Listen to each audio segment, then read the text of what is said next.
David Licauco at Jillian Ward handa na. Buong detalye ating alamin.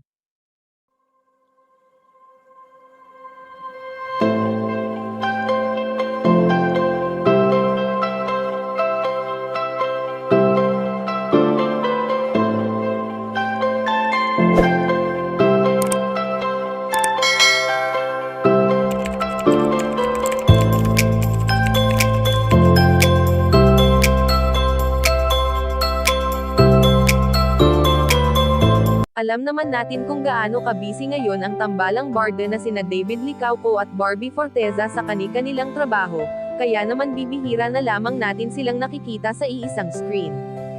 Bagamat hindi na madalas silang nagkakasama, ngunit hindi naman nila nakakalimutan ang isa't isa lalo na nga at may social media na nagpapadali upang makapag-usap ang dalawang tao.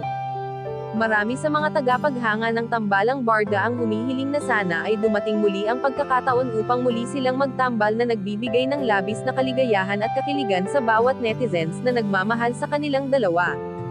Subalit batid naman natin na may kanya-kanyang trabaho sina Ginoo David Licauco at ang binibini nitong si Barbie Forteza, kaya naman usap-usapan ngayon sa mundo ng social media ang babaeng nakakasama ni David Licauco at ito nga ay walang iba kundi si Jillian Ward. Dahil ayon sa aming impormasyon na nakalap na handa na muling sumabak sa trabaho ang dalawa na kanilang inamin sa kanilang interview, ang pagsasama ng dalawa sa isang movie ay nagbibigay ng kaba sa puso ng pambansang Ginoo. Ang makasama ni David Licauco ang mga veteranong mga aktor ay nagbibigay di umano ng challenge sa kanya, dahil sa tagal na ng mga ito sa mundo ng industriya at masaya siya na makatrabaho ang mga ito. Kayo mga kachika, anong masasabi nyo dito? Please leave the comment and don't forget to subscribe.